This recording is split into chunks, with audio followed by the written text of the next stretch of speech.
नमस्कार, मी साक्षी कृष्णा लोलगे। आम्ही काल पहलगामला आलो होतो। तिथं वरी जे बेसन व्हॅली आहे त्याला मिनी स्वित्झर्लंड म्हणतात, तिथं आम्ही काल होतो जेव्हा ती घटना झाली टेररिस्टवाली। तर त्या टाइमला आम्ही तिथंच होतो आणि आम्ही नेमकंच निघणार आणि 15-20 मिनिटात समजा थोडं लांब गेल्यावर आम्हाला एकदम गोळीबाराचा आवाज आला।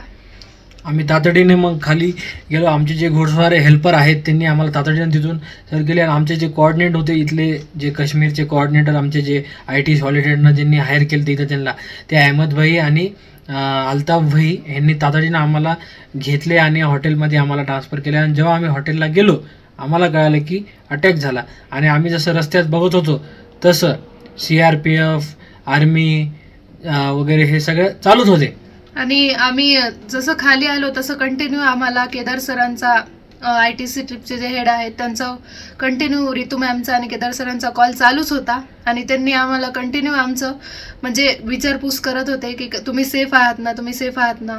आणि जे आमचं हॉटेल जे होतं ते पण सुद्धा असेल आणि इथले जे लोक आहेत त्यांनी पण खूप हेल्प केली आम्हाला। आणि शेवटी म्हणायचं म्हणल्यावर इथल्या लोकांमुळेच आम्ही फास्ट आलो, नाहीतर तिथल्या लोकांचं आम्हाला जर सपोर्ट नसला असता तर आम्ही तुमच्यासमोर हा व्हिडिओ बनलाच नसता। कारण तिथल्या लोकांनी आम्हाला जे सहकार्य केलं, लवकरात लवकर ते घोडस्वारनं ताबडतोब आम्हाला तिथून काढून दिलं आणि आमचे जे ड्रायव्हर आहेत अहमद भाई अल्ताफ भाई यांच्या कंटिन्यू फॉलोअप घेऊन आम्ही आज समजा पहलगामहून सकाळी लवकर निघून आम्ही पहलगामच्या बाहेर आलो। तिथल्या लोकांनी पण म्हणजे बाकीच्या लोकांसाठी खूप हेल्प करायलेत, म्हणजे त्यांनी त्यांच्यासाठी फ्री फूड फ्री वॉटर असं स्टार्ट केलंय।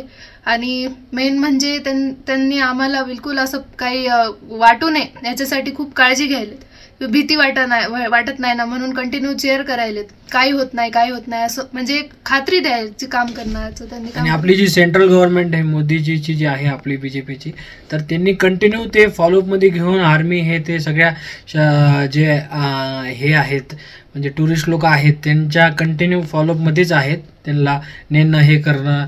आमचं आत्ताच मी एक न्यूज ऐकली की एकनाथ शिंदेजींनी एअरपोर्टला प्लेन वगैरे पाठवले एक्स्ट्रा, तर त्यासाठी काही घाबरू नये कोणी। पहलगामने हेल्पलाईन नंबर्स पण खूप सारे हेल्पलाईन हे ते चालू केले, त्याच्यामुळं म्हणजे कुठं काही शंका वाटलीच तर मग बरेच जण आहेत तिथं हेल्पसाठी आणि आर्मी जागोजागी उपस्थित आहे, त्याच्यामुळं काळजी काही घ्यायचं काम नाही। धन्यवाद।